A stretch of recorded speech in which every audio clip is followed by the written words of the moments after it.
bacon cream pies. In your mom's eyes, bacon cream pies. All the time. Anybody see my shoe? I hate tomatoes, but I love ketchup. Can't find it. I looked everywhere. Thing, and it's not even true. Please, I have to drive home. I think about you, and I have to say, I have an edible it was earlier. hard to leave you alone. I think I'm gonna shit my pants. Please, God, help me. Leave you alone. So I wanted to start with a really simple and non-controversial thing out the gate. Do you believe in God? Is that it? That's the whole question? Yeah. No. Can you elaborate? No. Fuck, dude. I don't know anything about all that shit, but pretty much just gave up on the whole idea. I don't know, when I was younger. I used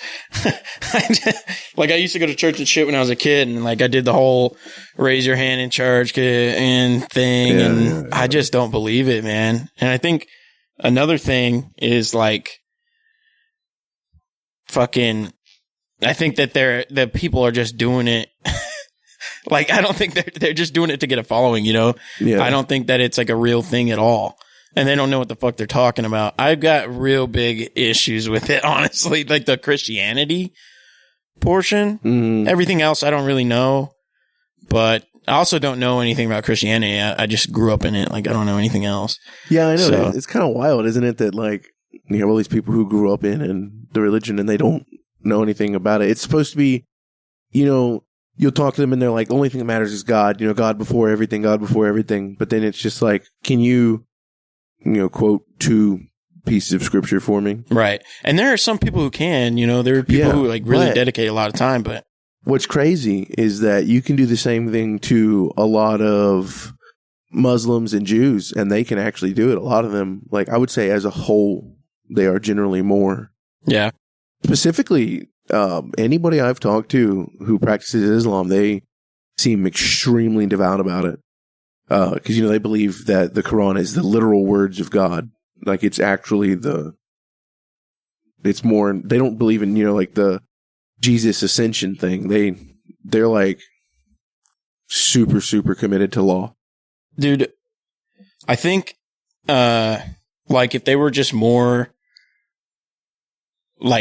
they acted like it was a fake thing, that they had to pursue me. Or not, they had to pursue me. They had to persuade me to get to believe in God. That's what they acted, and that's a red flag. Yeah, it's kind of predatory feeling. It's right? like having an insurance salesman call you. Yeah, it's they were literally just a bunch of car salesmen trying to sell me on this religion as a kid, and I'm thinking, I think, and nobody's doubting it. Yeah, I think it's a lot of people, parents, they turn to it because it's a really good control thing with your kid. Because it's really easy to be like, no, don't lie. That's one of the 10 commandments. You'll go to hell for that. Is eternal pain and suffering worth an extra cookie, Jeffrey? Right. That's my experience. Well, that's Catholic, right? Well, yeah, but I was Baptist. It was the same thing. We used to have the 10 commandments taped up on the fucking fridge. Dude, yeah, well, for us, it was more just they try to get us by exposure. So you'd go to church and they'd make all these, there was this Otter video. I remember it was a great video. I loved it when I was a kid. I was like, oh shit, this Otter dude, he's doing, it's some sort of god otter, right? Mm. And, man, it's just propaganda. Yeah. What about fucking VeggieTales? VeggieTales, great show, dude, by the way. It's so good. There's this one, and I quote it all the time in my daily life. It's the shit is just ingrained in you. Which I feel kind of stupid about because I'm not religious. Yeah. But, there's one dude, I swear to God, hold on. It's Ebenezer Scrooge. And he comes out and he's one guy, it's the fucking fairy. It's not fairy godmother, but it's the 3 ghosts of Christmas or whatever that is, where they come out and they show you how bad it was if you were a Scrooge. Yeah. You remember those ghosts? And this bug comes out. It's not a bug, it's a fairy. I'm sorry. His fairy comes out and is doing that and he's showing him all the things that are happening from his misdeeds or his bad deeds, right? Yeah. And he's walking down the street and nobody can see him because it's a fake thing. And he's walking down the street and he goes, "Hey, help, I got kidnapped by a bug." and it's this little fairy. Yeah, it's the same guy. It's the same one that did the bunny song, right? It was the Nebuchadnezzar guy. Yes, dude. Yeah. Oh, I remember my God. it like it was yesterday. Fucking the bunny. Ooh, Yeah, dude, that movie was great, though. I liked it. It's really weird, though. You know, it's kind of cult-like. Oh, you know what's weird is that they're coming out with a Chicken Run movie, another one. No way. Is it gonna be clay animation? Yes, it's the same. It's Chicken Run 2. Dude, that's amazing. I'm so excited for that. I love clay animation, and I love like Wallace and Gromit, or I think Flushed Away was too, wasn't it? Flushed Away, but it was like animated. It was more animated. Oh, I thought it was clay too. But it's pretty solid. Yeah, but it's the same. I think it's all the same fucking thing. Sorry, I had to take my socks off because I mowed earlier and my feet are burning, dude. Oh, nice. That's good for me, boys. Okay, so this is what we're doing. Let's explain the premise of this fucking thing. You guys talking about Grimace? So, we're going to do a draft. So it's going to be like, I get first pick, right? Because I just won the thing. And I'm going to pick an actor. If I pick somebody that he drafted into his lineup that he thinks he's going to get, then he can't use that person because I got him. And the same thing for him if he picks somebody that I think. Okay, so pulling out the fancy list here. And I'm going to go number 1. Best actor on my draft, Jack Black. Yeah. Jack Black all the way. Kung Fu Panda, School of Rock, yeah, Shallow Hal. I mean, all of those. King Kong, bro. King Kong. Don't fuck around. Yeah, he was good in King Kong. He's so good. So, yeah, he's phenomenal. And obviously, the new movie, Mario Bros. Or whatever that is. I haven't seen it, but I would pay hefty amounts of money to go watch that. So, I think I'm going to definitely watch that. So, my number 1, I would pick Sholto Copley. I think I'm pronouncing that right. I have no idea. He's from South America. Or South Africa. Fuck me, dude. But it's the guy from District 9. He was Vickers. The guy who turned into a bug. He was in Old Boy. Have you seen Old Boy? No. God, it's so good. It's really weird, and I don't want to explain what it is now because it's got a lot of incest in it. But he's in it. Yeah, it's a good movie though. It's but he was also in A-Team. Dude, he was Mad Face Murdoch. Oh, yeah, the helicopter guy. Yeah, the fucking antifreeze barbecue guy. Yeah, he's a phenomenal actor. Okay, for round 2. Yeah. Okay, you know that's a hard. Okay, I think I've got you already on the first one, but you know it's a good pick. We'll take that pick. Okay, round 2. I've got Aaron Paul. Oh, nice. Yeah, Aaron Paul, Breaking Bad. He's also BoJack Horseman, doing pretty good. I don't know anything else. I think, but he was in Need for Speed, which was he? I actually enjoyed the movie. Dude, I mean, he's a great actor. That's just really what it is. So, anyway, that's my second pick. Okay. I'm going to keep with the sci-fi theme, and I'm going to pick up Ben Foster. He was Bauer in Pandorum. Pandorum is one of my favorite fucking movies ever. It's the one where they're in the ship with the people who've evolutionized like super quick over a couple thousand years, and these blue creature things, and he's just trying to fucking fix a nuclear reactor that's melting down. It's really good. But he is also fucking Medivh in Warcraft, and Warcraft is a phenomenal movie. I'm not that big into the lore of the game, so it didn't hurt me. It hurt everybody else. I thought it was a good movie. I wish I had seen any of these. God damn, dude. Okay, here's one. He was in another movie that you might know. You know the Punisher movie? No, I didn't watch it. I've seen... You're a piece of shit. Parts of the show, I think. There's a show, right? Yeah, that's not at all related. But you're not going to know that he was the fucking tweaker guy with all the piercings. No. Good try, though.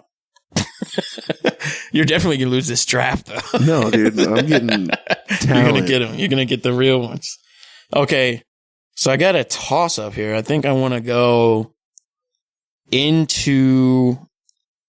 I got a lot of comedy guys on here. I think I'm going to go a little serious role with Tom Hanks. And you can't beat that. He's way up there. He's a number 1 pick on somebody else's roster. Oh, dude, the guy fucked the volleyball Oh, yeah, dude. Castaway, so good, man. Okay. What do you got? Okay. Man, Tom Hanks, I would have, I mean, Green Mile. Yeah. It's, my phenomenal. God, yeah. But I don't know if I'll ever forgive him for the nightmares I had because of Polar Express. So, for my third, I'm going to go with a voice actor this time. And I want to pick up one of the best and one of the most noticeable by his voice is Peter Cullen. He's fucking Optimus Prime in everything that has ever had Optimus Prime in it. Oh, wow. He's the voice of Eeyore in the Winnie the Pooh movies. Very nice. He fucking did the voice of the original Predator with Arnold Schwarzenegger. Oh, we like that pick. That's a good pick. Dude. Sleeper pick. He was the voice of Carr, the opposite of Kit in The Knight Rider, in both the original 80s and in the reboot. He did the voice acting. He did a lot of cool stuff. The original Plastic Man TV show from 1979 to 80, he was the voice of Plastic Man. Dude, he is the single coolest fucking voice actor I can imagine. Yeah, holy shit. That's a good pick. We like that pick. That's a good pick. But I still think that I'm going to win with these. I mean, no. Maybe he knocks off my third pick or he knocks off my second pick, but I got you. Okay. We're going 4 picks. Fourth pick here. I want to go. I got 7 dudes on here, but I think I'm going to pick Shia LaBeouf. Oh, yeah. He's good, man. Like, fucking Disturbia, dude. He does some off stuff, you know. He's been tossed around all over the news, some bad things, you know, but we like Disturbia. We like Shia LaBeouf. So all right. So for my next one, I'm going to go with an actress. I got Sigourney Weaver. Oh shit. Dude, from Alien? Yeah. You cannot think of a fucking, if I think of Alien Fight, I think Ellen Ripley. Like, dude, I mean, God. And then, dude, she's not just that. Like, she was in Dana in Ghostbusters. Yeah. Like, dude, she does a lot of good her stuff. Fucking catalog, Cabin in the Woods, Paul, Avatar. Dude, just everything that's sci-fi. Well, Avatar, like one of the biggest movies that ever came out. She was good in it for sure. I know, but you could definitely see the direct influence from her Ellen Ripley character on that one. Like, what she gets in a thing, right? Yeah, but like the fight scene. She completely redefined the role of women in sci-fi movies, dude. Yeah. It's insane. Ellen Ripley is one of my all-time favorite characters. I love the Alien franchise. Yep, she's huge. Going again, number 5? 5th pick, huh? Okay, this is the last pick, and I'm going to go comedy on this one. And then I'm going to give my my extras just you know. Okay, Chris Farley. I'm picking him. Oh, goddamn. He's so good. Yeah. Oh, my God. Dude, what is it? Beverly Hills Ninja, dude. Beverly Hills Ninja. That movie made him so depressed he killed himself. What? That one? That's, No, he was younger in that one. No. Hey, Beverly Hills Ninja. That was the last movie he made when he was alive. No, dude, you're full of shit. I'm not. What? Yeah. Beverly Hills Ninja is so good, dude. Okay. I'm sad now. I've seen that movie so many times. Yeah. It's good. It's really good, but it's not so Tommy good. Boy. It's not Tommy, but Tommy Boy is great. And also Black Sheep, right? Same, yeah. It's the same thing. Yeah. It's Tommy Boy. Like, they're both the same movie. Dude, they're so good. Yeah. Okay, well, I'm going to give your 5th, and then we'll give extras. I got Woody Harrelson. I had to fucking, A Scanner Darkly. He's in there. Have you ever seen that movie? It's got Keanu Reeves, young Robert Downey Jr. Phenomenal movie. It's all cell shaded, so they took the actual things and then colored over the frames, so it looks crazy. I mean, he was fucking Marty Hart in True Detective. He's Tallahassee in Zombieland. I mean, he's Woody Harrelson, dude. Woody Harrelson. Yeah, I mean, True Detective. True Detective is amazing. I know the name. Obviously, he's super famous, but I can't picture him. I can't believe that, dude. Yeah, he's been in a shit ton of stuff. You've not seen No Old Country for Old Men, but no, I haven't. He's in that too. He's got a phenomenal role in that. No, I haven't seen anything that he's in. I guess. I mean, I have, but okay. My honorable mentions are Will Smith and Adam Sandler. Hell yeah. Adam Sandler, he's up there. He's the number one pick for somebody for sure. I mean, he definitely fell off hard. He fell off a lot harder than some of the others did. Yeah, I mean, some of his new stuff, like, he's hit or miss right now, I think. But he makes some good shit. He makes some good shit on Netflix. He makes some good shit.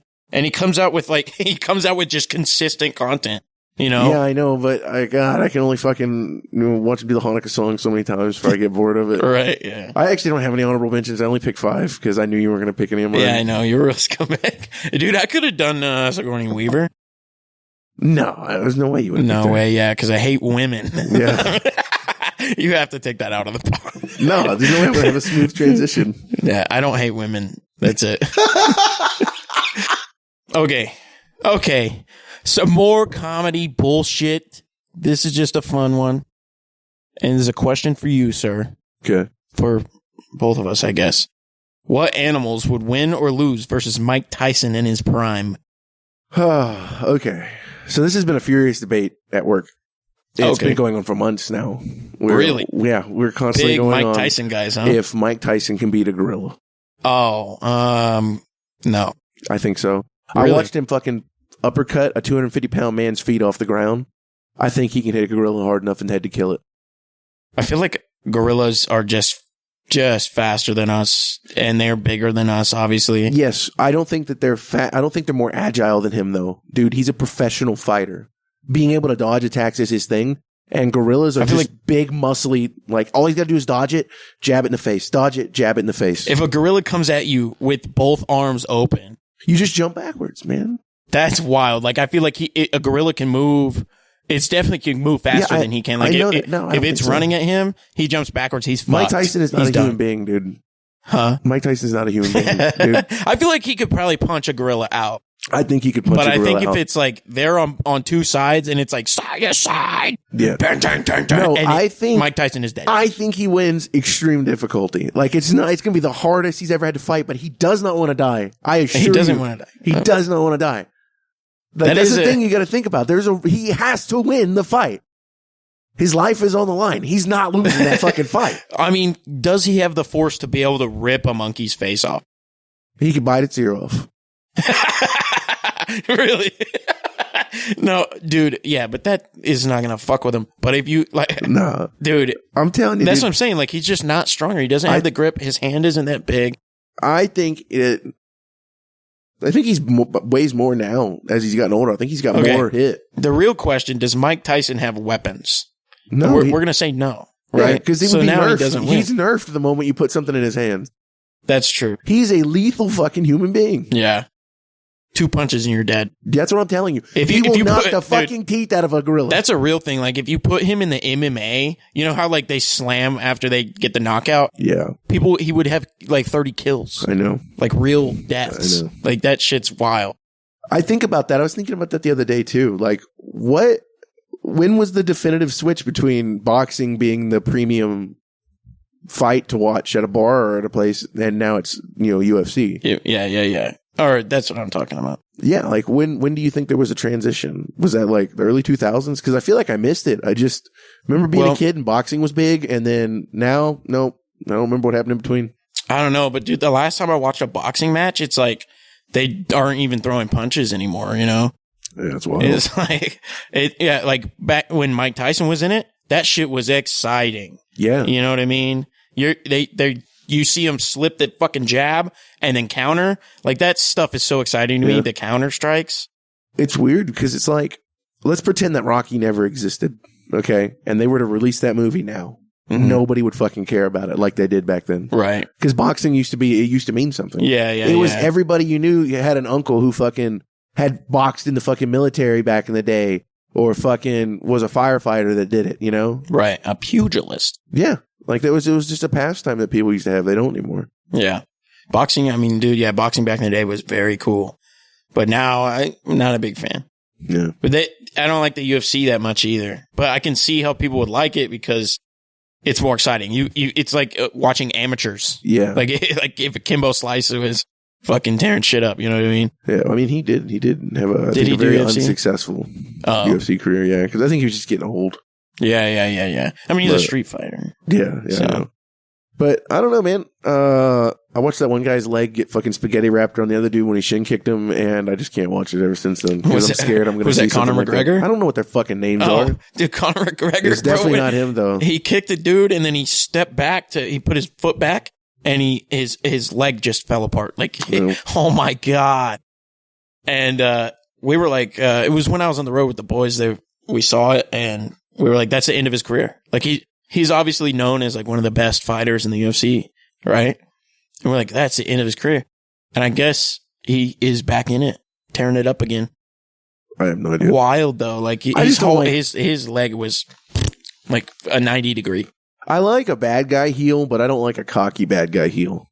Yeah. That's why I'm not a big... Yeah.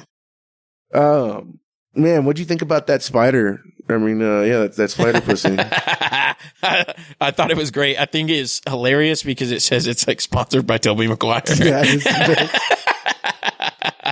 Okay. Okay, so let's talk about SMITE for a minute. Yeah. SMITE. Who is your favorite god? Like one that you'll play even when they're bad in the meta? Man, there's so many gods.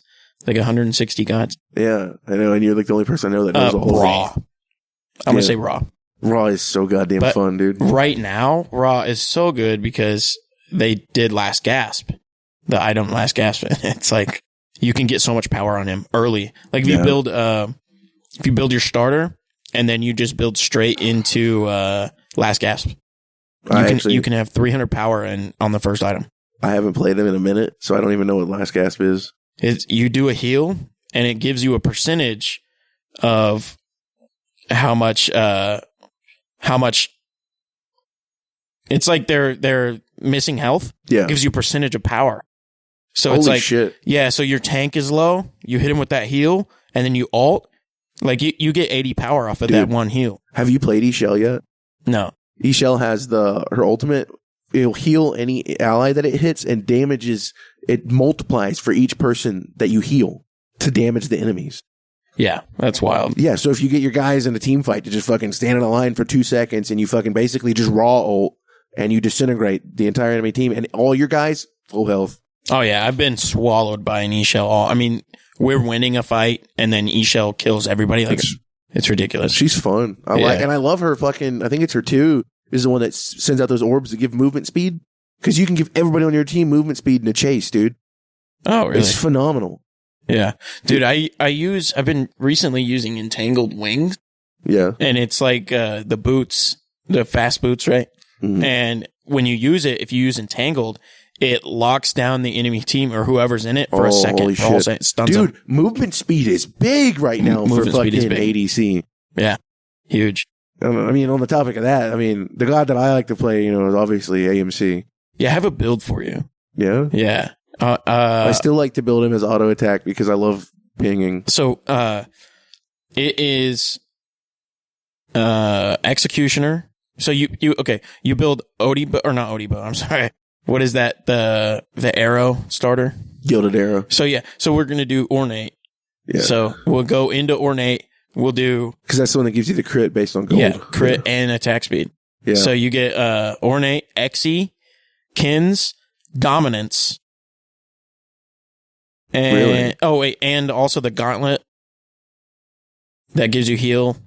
It's like 75 power when you upgrade it. Yeah. It's Evolved Gauntlet of something. Yeah. And it gives you heals.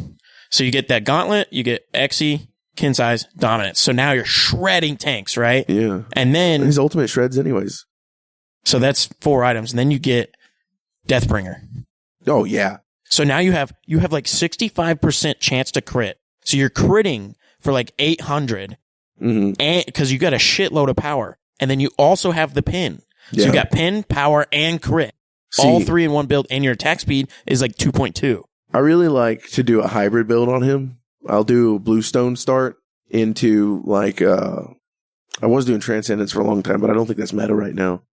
So I think if I follow the flowchart thing, it's fucking Bloodforge first item. Mm-hmm. Bloodforge is just so they stupid good right now. You notice that they switched it and they gave it a bunch of different shit. Yeah, you don't get attack speed anymore. Yeah, they switched it back. Yeah. It was stupid that they put fucking attack speed on Bloodforge anyway. Yeah, but they dropped the power. Dumbest thing. They dropped the power. I know, because it was fucking broken. It was broken. Dude, yeah. You fucking could. I mean, all I did was crit builds. I'd do that, crit Odibo, and just fucking murder everybody. Dude, I've been rocking Odibo too. Odibo's so good, dude. But it's so funny because it literally does nothing. It right, literally does fucking nothing. I know, but it's like you get extra damage out. Yeah. But let's talk about what the game is, like for all the people who don't. So what type of game is it? What is it? A MOBA? Is that what people say? I think that's what it's called. Yeah, because it's a lane fighter game. You have to chase down your minions and then fight off enemy minions. So it's like League or Dota.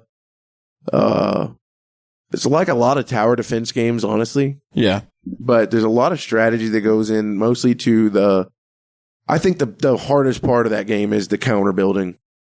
Yes. It reminds me a lot of... Counter building is what you said. Yeah, it reminds me of whenever you're playing Standard in Magic and you have to constantly change how your deck works based on what the meta is. You know, you got to take out one or two cards. That's how the builds work in that game.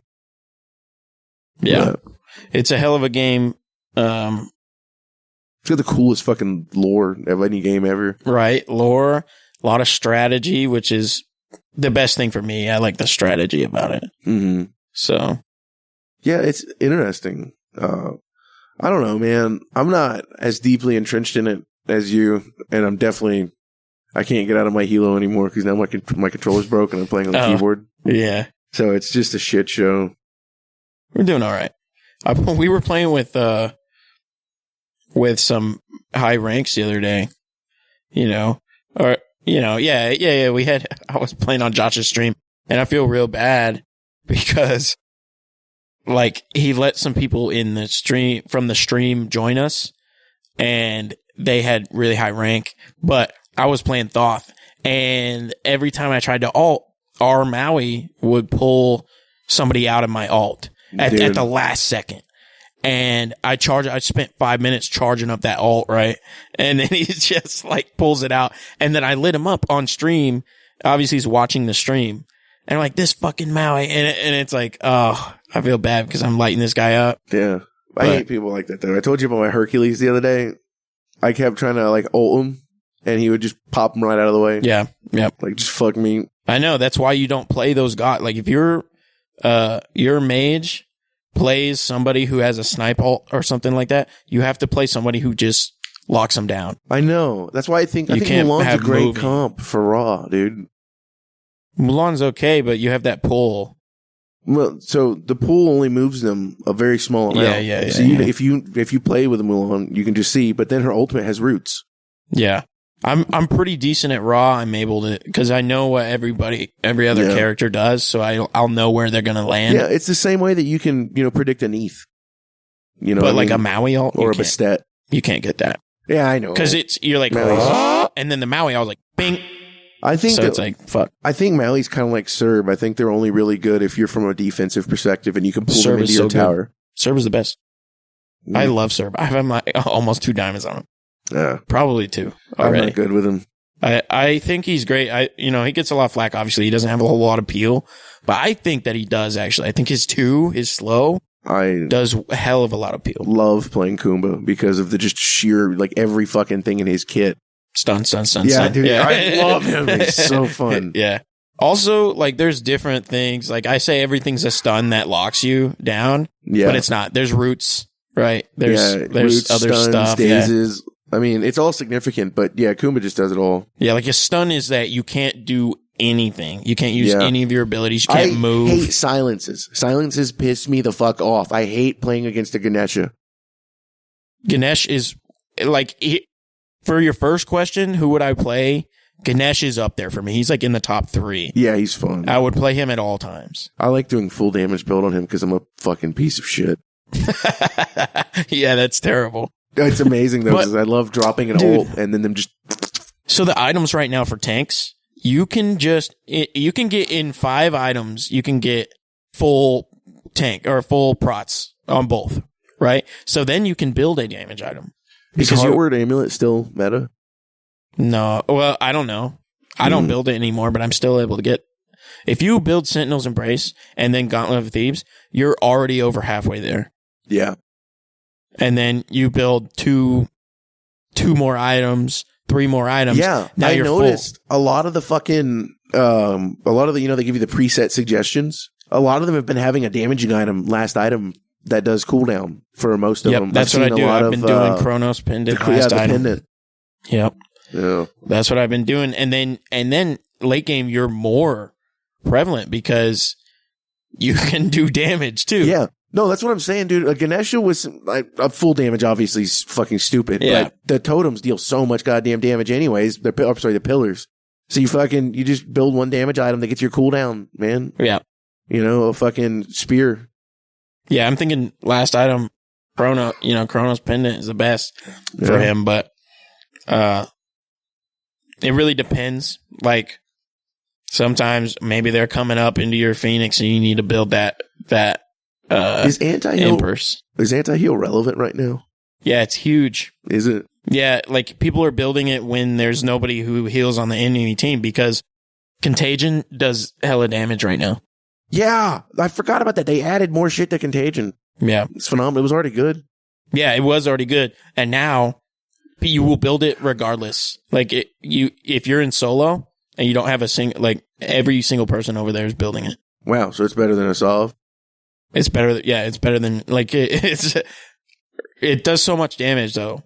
So is it working like a gladiator shield now? Is that like the 1-2 build or? What happens is like if you get any CC done to you while you're wearing that, it does like 100 something damage to them or like over time. And then it also has like an area effect. So if they're standing next to their teammates, it hits them too. I love damage over time. It's so much damage. And obviously you build it second item.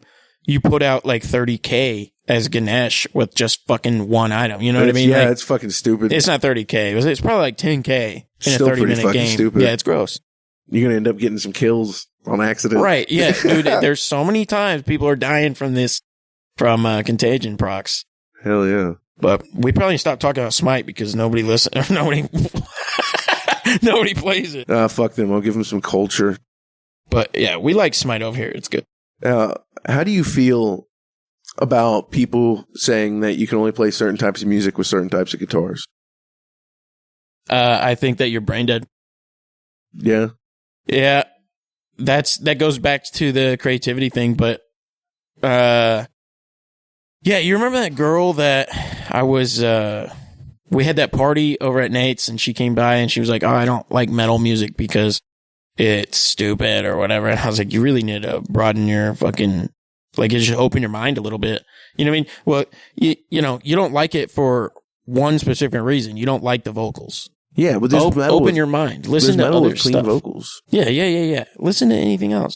Like, Intronaut's a great one to just drop on people because they got some heavy fucking riffs, dude. Yeah. And clean vocals, easily approachable. Right. Yeah, dude. They some people just need to open their minds a little bit. Yeah, and the kind of thing that brought that to my mind why I wanted to talk about it is, I'm a tele guy, really. I love Telecasters. And I think they get a lot of bad rap as just being like the fucking country guitar, Oh. And it's weird because you see a lot of them in like hardcore and a lot of the post-metal guys, they fucking love teles because they bite, man. Mm-hmm. So much bite. Mm-hmm. Like, it's like the difference between, you would think that your little Duo Sonic, it's got the same angled pickup and everything, but it doesn't sound anything like my Telecaster. Right. It's just some weird, whatever fucking special pickups they put in them. So who's the best brand of drum? The best brand ever. Try to get sponsored. Let's go. The best brand ever. I'll tell you right now. Let me tell you about this, okay? I think every single brand. You need to pick one that you think might actually sponsor you. I will. But I think every single brand makes great drum kits, right? Okay. I think they all have phenomenal creators. Every single brand is going to make a quality kit. So it's really, if you're starting out on drums, you really should look at something that inspires you. I want to get a starter kit, look at something that inspires you. Mm. I like Yamaha, that's my thing. I like it. I like Ludwig right now. Yeah. Right? So it inspires me to play. It inspires creativity for me. Is that who made that ancient snare you have? Yes. See, I think that's a huge testament to the quality of the brand that it's 50 years old now, and it's beautiful. Oh yeah, it's one of the best snares. Everybody uses it. Fucking timeless sound, dude. Think about it. They came up with that sound 50 years ago. It's a super light. No, it's not. Acrolite.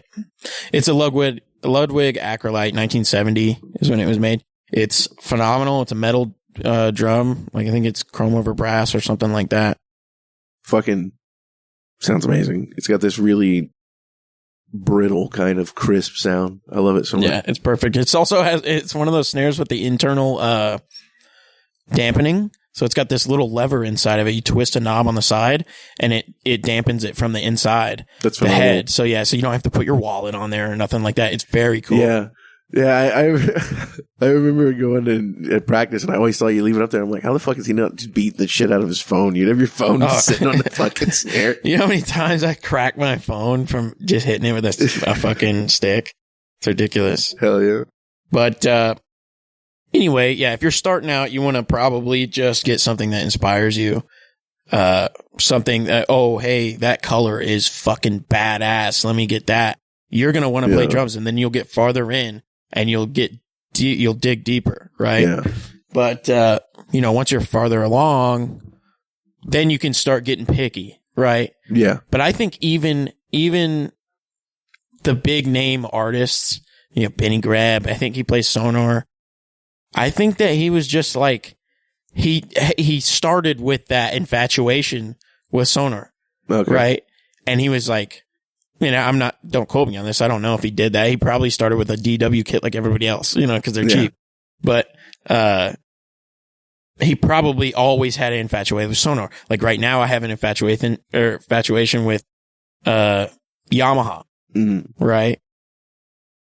I don't know. Like they probably don't have any better kits than anybody else. Yamaha's wild, dude. They literally make everything. Yeah. You can buy fucking outboard motors. They made the motor for the Ford Taurus, for the SHO. They fucking make pianos. Yeah, they make the cheapest and best drum pedal of all time. They make amazing guitars. It's like $30. That drum pedal is. I'm a really big fan of cheap gear in a kind of weird way. I'm always uncomfortable. There's been a couple of times where I was like, I'm going to buy an actual Fender Tele. Like I went and I started making the payments to the Guitar Center, and then near the end I'd be like, fuck it. It's not worth it. I'll just get another Squier. Yeah. I love my cheap gear, dude. I love that custom guitar I have. That was $190.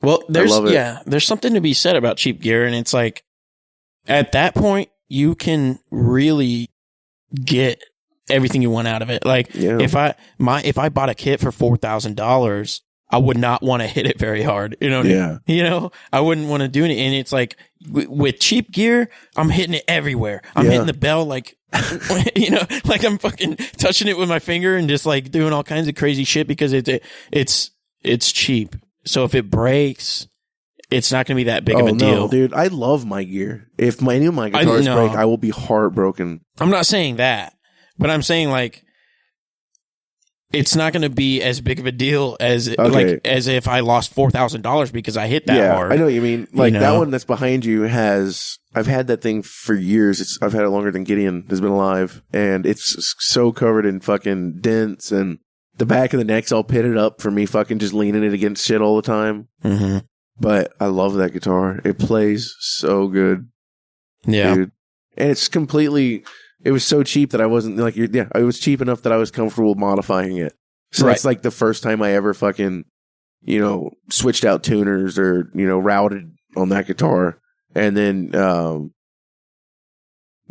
just love it. Yeah. So that's a good thing because you're able to modify it, right? Yeah.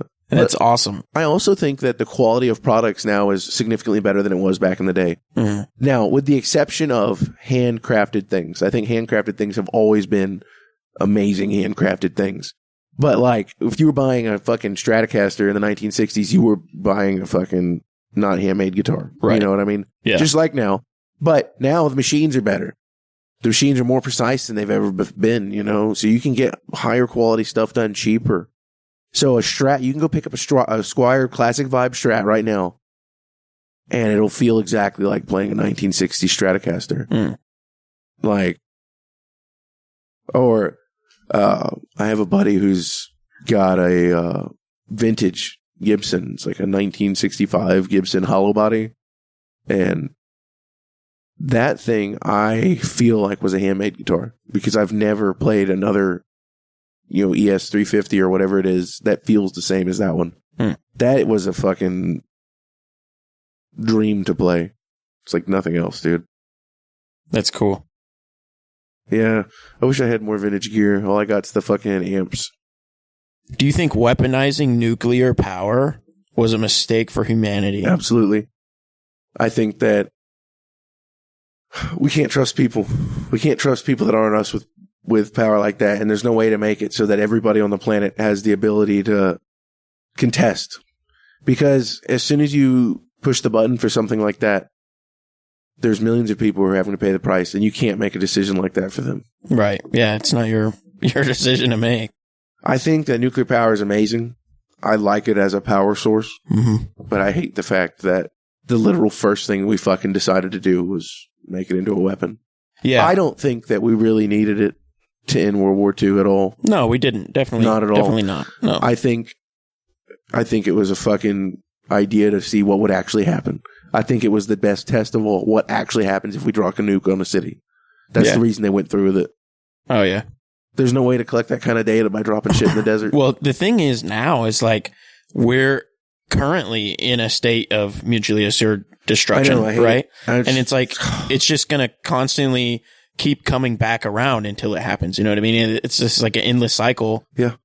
Because the power is there, right? I know. So it's like... Dude, it's so fucking scary. Yeah, it really is. Every day I'm like, God, I brought kids into this, dude. Right. It's yeah. Sometimes I'm like, man, I really want to make sure that I help Gideon and Glacier and get everything set out for their future. And then other times I'm like, fuck it, dude, let's just enjoy being alive because fucking it could happen right now. Right, yeah. It's fucking, I hate it. Yeah, crazy world we're living in. I wish I had been blessed with being alive in like the first century in like Palestine. The first 100 years? The first century, around the time of Christ. Oh, really? In Palestine. I feel like it would be kind of bad. No, I know, but I want to know. I'd like to live in the 80s. I think the 80s was a primo time in the world. The only reason that the 80s seems like a primo time is because now we know that nothing happens then. Right. But yeah. during the time period, everybody else was like, oh, the fucking Russians, God. I know. But if I lived in the 80s with the knowledge I have now, whoo, would my life be good? No, it would be shitty because you'd be like, hey, listen, I have an idea for a computer. We're going to make millions. But I don't know how to explain it to you. Just the plot of Hot Tub Time Machine. Yeah. I'm just kidding. That's not the plot, but that's what happens at the end. The movie, but yeah. At the end of the movie, one guy stays back in the 80s, and the rest of them go back in the future, and he sets them all up, and they're playing the Talking Heads theme, or not theme. What the fuck? The Talking Heads, like you find yourself with a beautiful wife, and the Kermit Frog. No, I love that fucking song, dude. and some girl comes down the stairs, and he's like, "Holy shit! Like I got a beautiful house, beautiful wife." But yeah, the guy that stays behind sets it up. He creates Google. He is the lead singer of Motley Crue. He does all kinds of shit. Hell yeah, it's funny, but you probably could make that stuff happen. I don't think so because first of all, you would have to. You could definitely make Google though. How? Do you know how to code? I don't, but yeah, that's what I'm saying. You can't just go in and be like, I have an idea. The dude who made the idea was like somebody who fucking did it. He put the legwork. Yeah, like right now I could just look up who did it. Yeah. And then go take that guy's spot, and I get everybody else who's on there. Some other dude down the line probably made the code for the thing. No, I don't think that people typically find any success by just coming up with an idea and speaking it into existence. Because I do that nonstop. Oh, yeah. It never works. No. There's never a guy. I always hope I say something out loud and there's some guy who's like, oh, my grandpa's got $100 million he's looking to invest into some stupid fat fuck and their bad idea. You look perfect. You're killing it. You're killing it in the world. Oh, man. Yeah. On the bright side, though, like Fallout's a really fun game. So, if I could find a vault, that's the thing that really sucks is that even if they had vaults and shit like that, I'm poor. Nobody would put me in the vault. Like in real life? Yeah. Is that what you're talking about? Jeez. You're getting really depressing here on the pod, guy. Oh. I can't believe I brought my kids into this world. Fucking, what are you talking about? So I'm going to kind of posit a question. And the main question that we're going to ask here is it ethical to have a consensual relationship with this mystical creature? Is it ethical to have a relationship with a centaur? Would you fuck one? Okay. Yes. Okay. What about... Do they have a front pussy? No. You have to back pussy it? Yeah, you're fucking a horse, dude. Well, I don't know. I might be into it. Like if they look back at me, like the human person. Okay. What about a satyr? 100%, yeah. Yeah. You fuck a goat pussy, dude? Yeah, I mean, it's got to be pretty close to humanoid, you would think, right? Pretty close. They just have different feet. It probably smells really bad. Yeah, you ever smelled a goat before? You're like, damn, girl, you shit with that thing. Horses be smelling bad, too. I know. What about a minotaur? Where it's animal on top.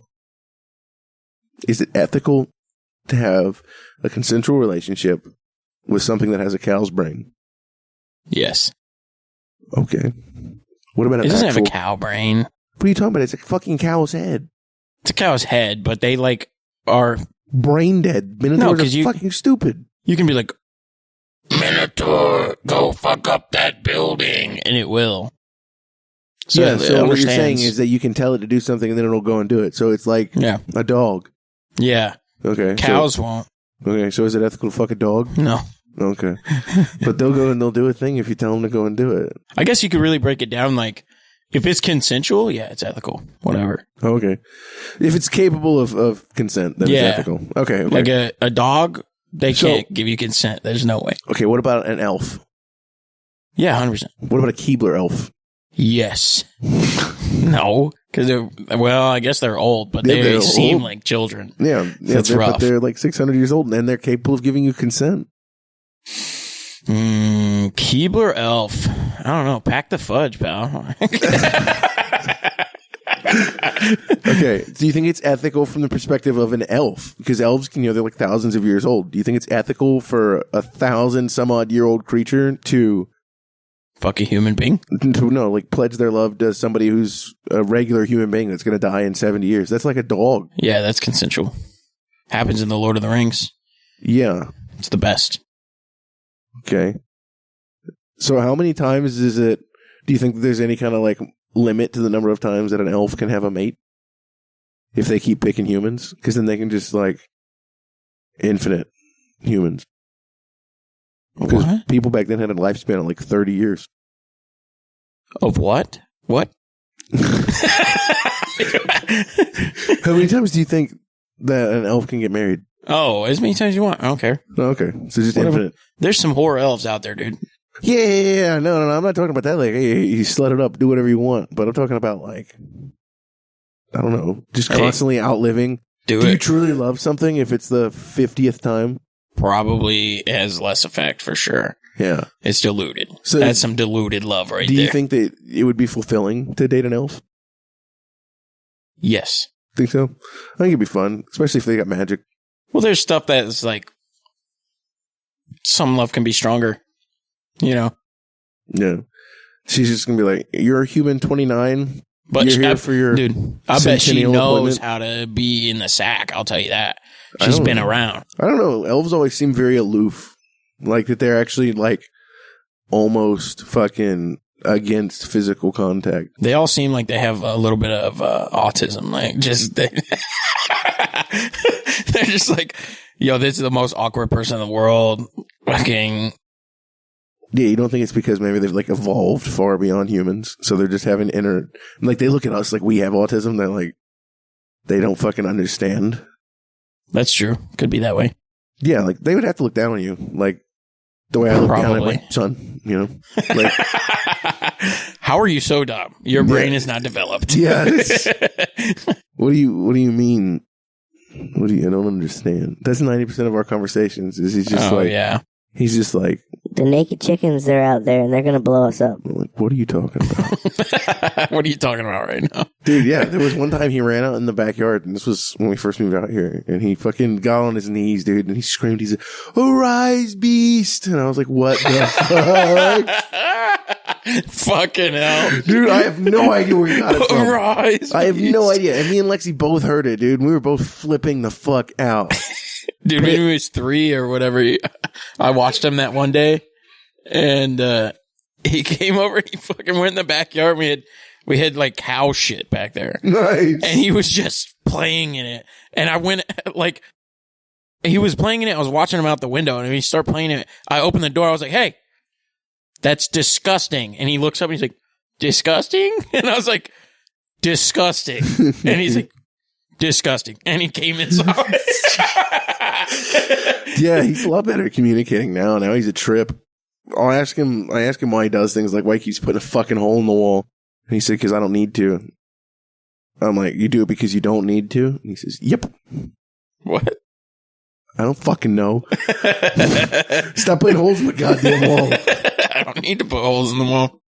That's why I'm doing it. Dude, it's every time. I'm like, what? Dude, oh my God. The other day he got like a 20-foot running start, and he just fucking pushed baby Glacian in the middle of his chest. And Glacian did like a fucking Matrix backflip, landed on his head, and then skid along the floor. That's rough. And he was not happy. He was like, what if one day he just like fucking gets him from the top turnbuckle? I'm coming down. Oh no, those guys are wild. They beat the shit out of each other. Hey, good guys. Good couple of guys. Dude, when me and Josh were children, we had some rabbits. We had like some pet rabbits. Oh yeah. And we were cruel. We did some animal cruelty to them, dude. We like fingered their buttholes. I'm just kidding. No, I don't. I feel like that was the most sincere you've been this whole time. We would let them out of the cage and we would chase them around. Yeah. And they would get terrified. And then we'd like pick them up and like just throw them around. Like we were fucking mean to them. And then they would bite people. Yeah, we because had to they didn't like rid of people. our fucking ferrets because Gideon was doing that. Yeah. Do you remember when we had the ferret? Yes. They were great, man. They smelled terrible. They stink. They were bad. It sucks too because those ones, whenever we'd gotten them, they had their scent gland removed, and they still just were like, no amount of us. We scrubbed them once a week, dude. They still stunk. Just reek of animal byproduct. Yeah, shit.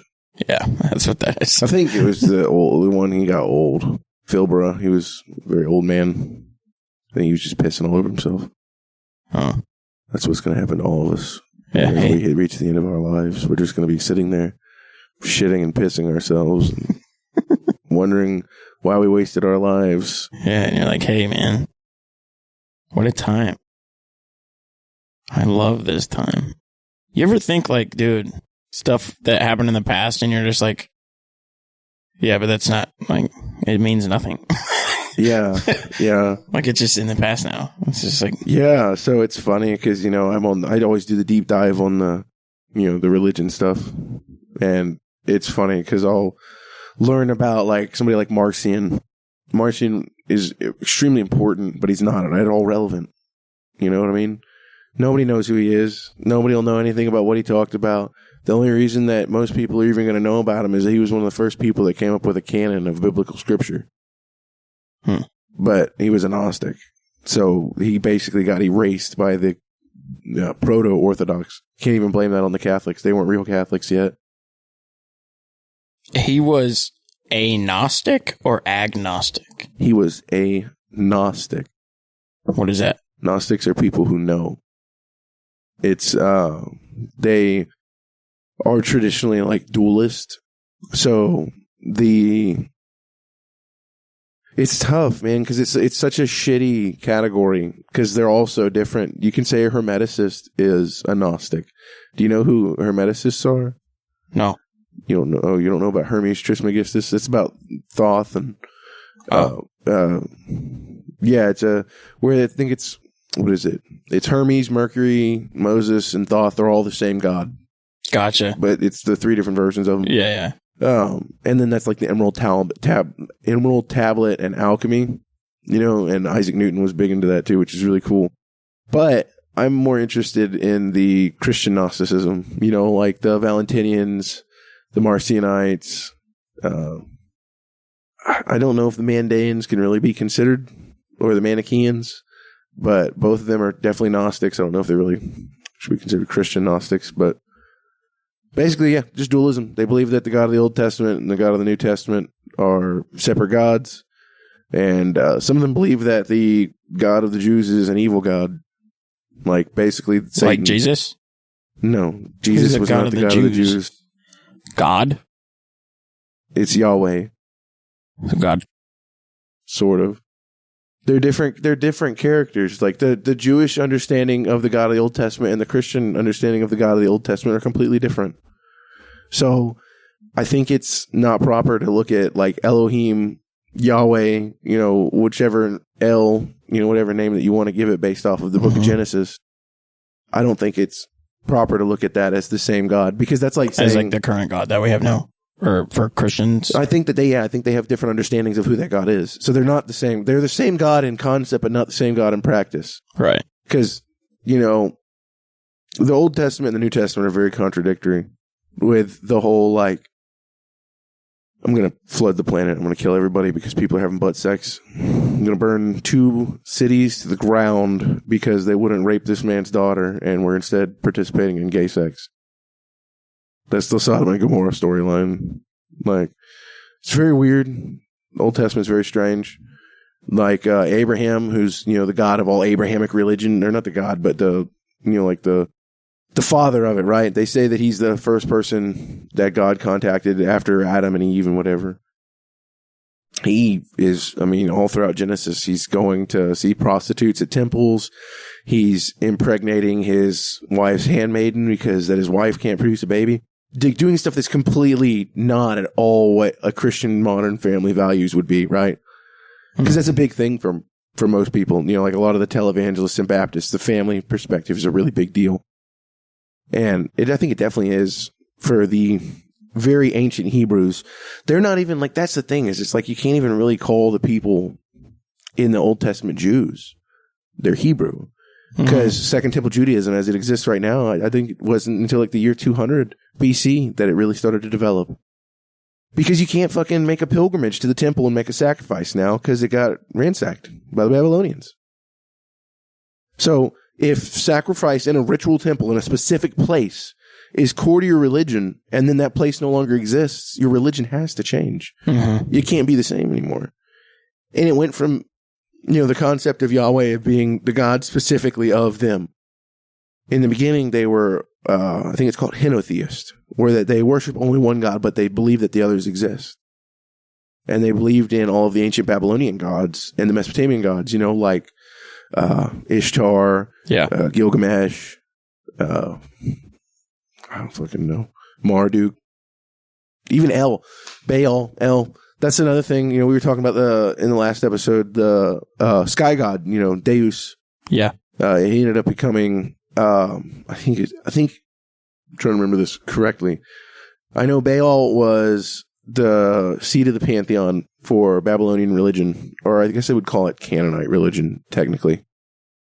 And one of his other names and one of his progenies was El. And that's the name of God in the Old Testament. So you see that link already right there. And you see, I don't know, man. It's just really very extremely spiderweb complex. And it's because then we're not even talking about Islam yet. And Islam is an off branch of the same exact thing. Dude, you know how they're like, oh, if you kill yourself, you go to hell? Yeah, some people believe that. So, the Passion of the Christ? Who's that guy that kills himself in it? He like hangs himself? That's Judas Iscariot. And then what is that whole storyline? Because I don't... He betrays Jesus to the police, basically, in exchange for gold. And then he's like upset about it? Yeah, he feels guilty because he realizes... The story narrative of it is that he realizes that Jesus is God. Uh-huh. And he realizes what he's done. He's committed deicide. He has to kill himself. The guilt is too much. But that's not how it actually works in the Bible. Passion of the Christ is a really shit movie.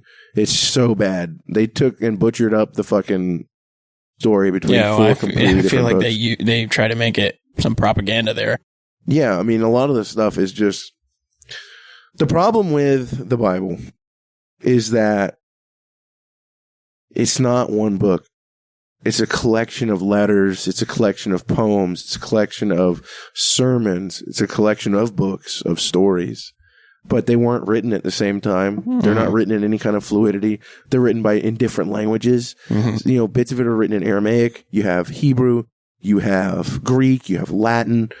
I mean, looking at the apocryphal works, you have Coptic. I mean, like these are different people across thousands of years writing these books. So there's going to be inconsistencies. So if you try to read it as a literalist and you look at it and you say, this happened, it can't have fucking happened. Matthew and Luke alone have completely irreconcilable differences, man.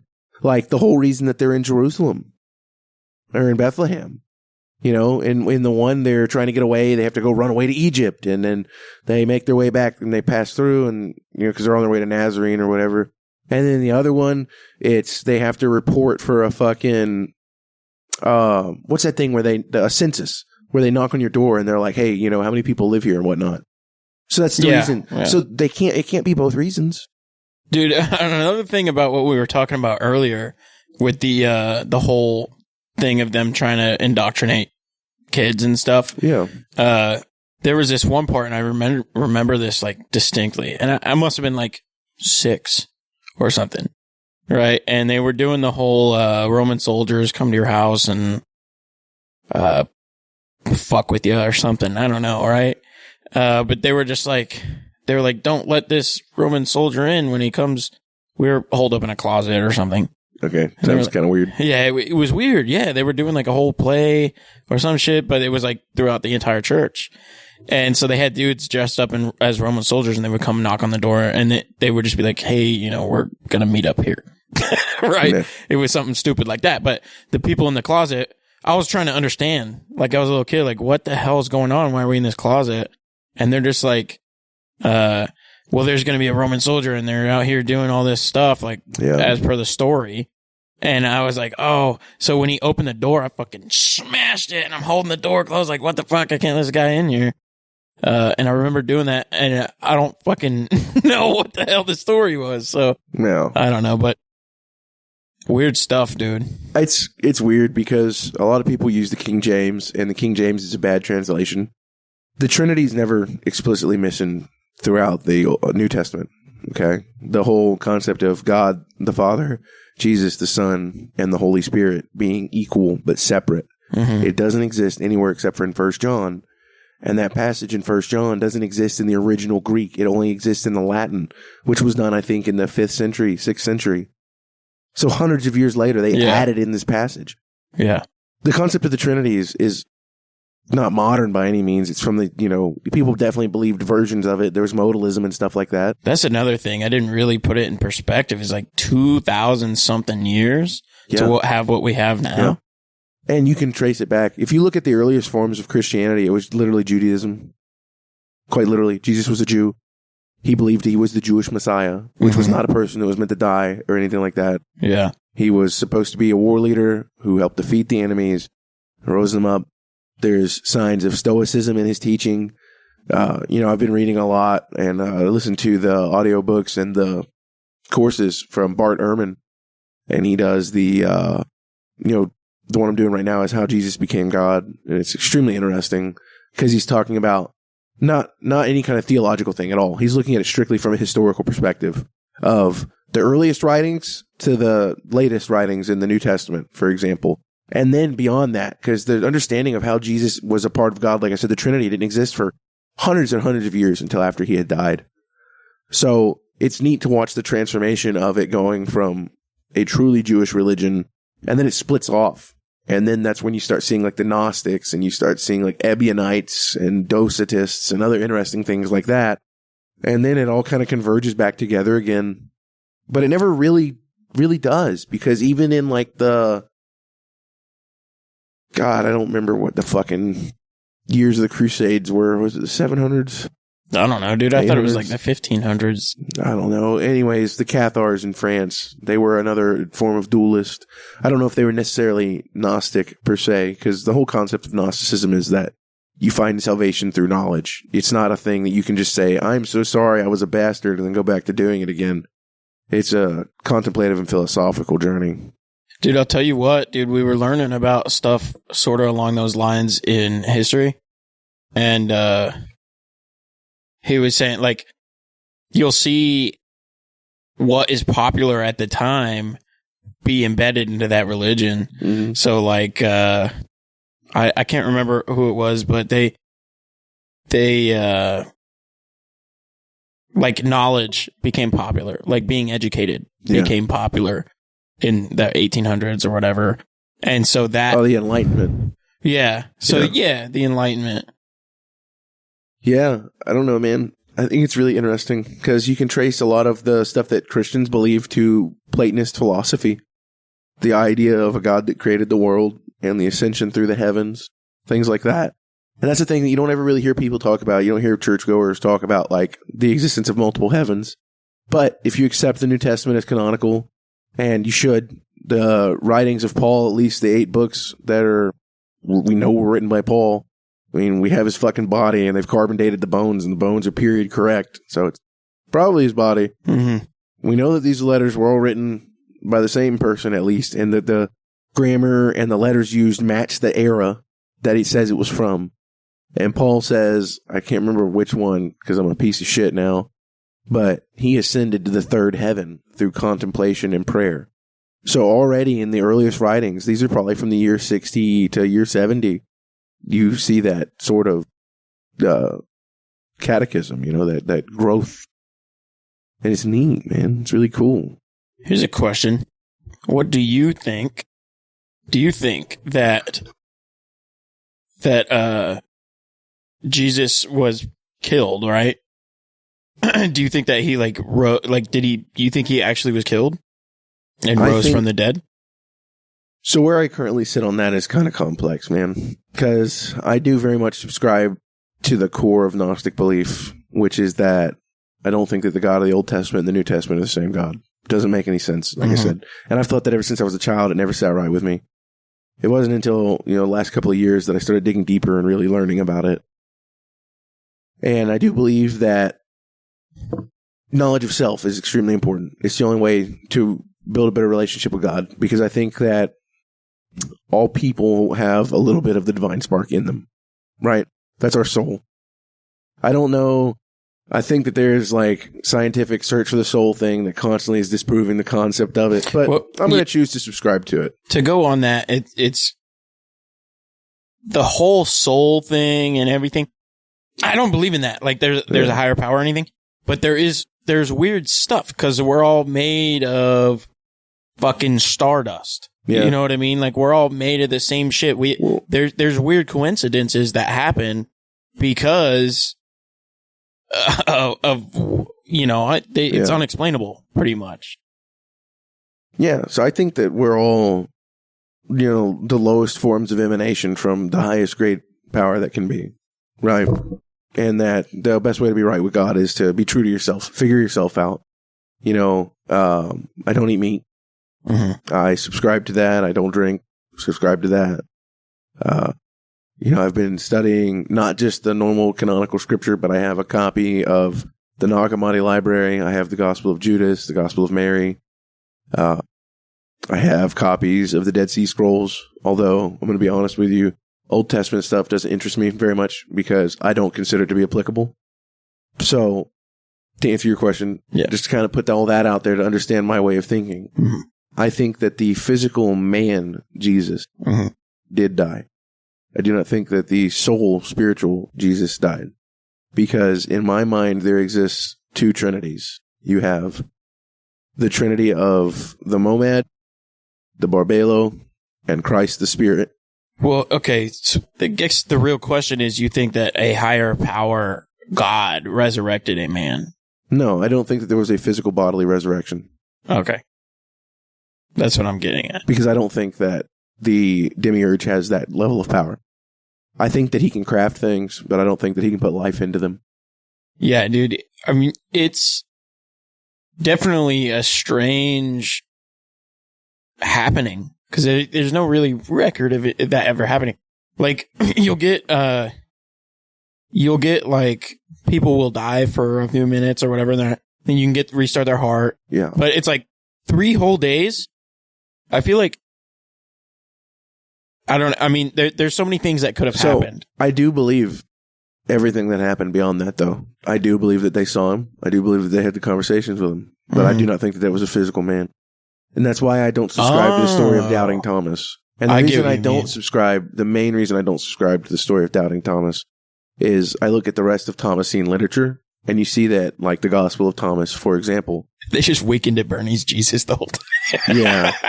No. I know. No, and I think that the reason that that's relevant is that a lot of the stuff about that story doesn't make sense. Why, if he was a criminal and he was crucified, why would the Romans let him down to get buried? Right. Yeah, that's true. You just toss him in that burial right behind. You don't. You leave him up on the fucking cross until it's gone. Oh, really? That's what they did. In the movie, there was a whole bunch of dead bodies, and they were doing like a mass grave that they had right behind the thing. Yeah, I don't know how to tell you how much that movie is complete dog shit. It wasn't the Passion of the Christ. It was like something. It was in the eyes of a Roman soldier. So it was like one of the guys, he watched him die, but it was like he turned to Christ at the end. I know the story you're talking about. I hate the story. It was a pretty good movie, dude, but obviously I'm not a believer, so it's like, but yeah, I don't know. Sometimes I dive into it, I don't know why I do that. It's just a little interesting to me, I guess. I think that it's extremely interesting because the entirety of Western civilization as we know it, it wouldn't exist if the Romans hadn't been able to weaponize Christianity like they did. Mm-hmm. And it's a real tragedy that it happened because we have lost so many religions because of it that we could have snuffed out the purest form of the truth. Yeah. We would never know. Yeah, hey, it's definitely a hard thing to buy into, really. I think religion as a whole, for me, it's hard to buy into because it's not a whole lot of stuff that's really believable, Yeah. So, at the core of the thing, there's the quest for the historical Jesus, which is a group of the most amazing archaeologists, theologians, just fucking smart people about religion and stuff like that. And they have been able to formulate a picture of the actual living Jesus Christ. And it's an overwhelming number of them say that he was a real human being. He did exist. There's 100%. Wasn't there no way he was a character that was made up because you have outside attestation and the just sheer number of books that were written about him in the earliest of years. Which is wild, by the way, because it's like, how many people actually were influenced by this man? Right? Is it a lot? Everything between Galilee and Jerusalem. Like, holy crap. Yeah. This dude's a damn nomad or something. Yeah, he literally was. Yeah, he was a missionary. He just walked and roamed and preached. Went from town to town. That's wild, though, to get that following. Like, what the hell? Yeah, and I think it's because this would be such a long conversation to really delve into. Yeah. And I just don't feel like we have the time for it here. But we've probably done 30 minutes on religion alone right now. Well, at the core of it, it's apocalyptic eschatology, which is the belief that the end is getting near. And it's not hard to convince people that the end is getting near if they're suffering. And they were suffering. The people of Palestine were miserable under Roman rule. The Jews were having terrible things happen to them, despite all of them practicing their laws like they should. The Sadducees had taken over, and they were manipulative. They were using the money to fill their own pockets. It was a bad leadership thing in the temple. And I think everybody was just looking for a way out, and he appeared at the right time. He combined a little bit of Stoic philosophy with the apocalyptic eschatology of Judaism, that the world is going to end tomorrow, that there is a battle between good and evil, that the rulers of this world are, the devil, whatever you want to call it. Here's the real question. Do you think that in 5,000 years, like, if the world is not gone, but that there is going to be, like, people who know who Hitler is? Yeah. Just because, like, he's known, I guess. Yeah, but the history, the problem with ancient stuff is that people didn't have history books. Nobody sat down and recorded all of the big shit that happened. Nowadays, yeah. I mean, the mark that he left on humanity is going to be there for all of eternity. That's another thing. We got to think about that, because it's like, you're here in America, that shit's skewed. Yeah. There in Germany, skewed. Yeah. Right? There's no direct truth. Somebody who writes is going to have an opinion. Yeah. Yeah. But it is possible to deduct the truth from having multiple attestation. And that's why nowadays it's so much easier to know that something's true, because it can be multiply attested. You can have 20 different sources from completely different perspectives talking to different people that all say the same shit. And it's like, okay, well, turns out that the guy who got ran over by the school bus was wearing a purple hat, because all of them saw him in a fucking purple hat. Yeah. You know what I mean? Yeah. Back then, it's like, the fact that we even fucking know what his name was, the fact that we even know his name was Jesus, is just absolutely mind-rending, dude. Yeah, that whole thing is crazy. Stop shitting your pants. All right, yeah, we gotta cut her down. Ooga booga. See, you keep coughing and you're blowing the energy out of the room. Fuck you're blowing it right out of the fucking room. All the energy.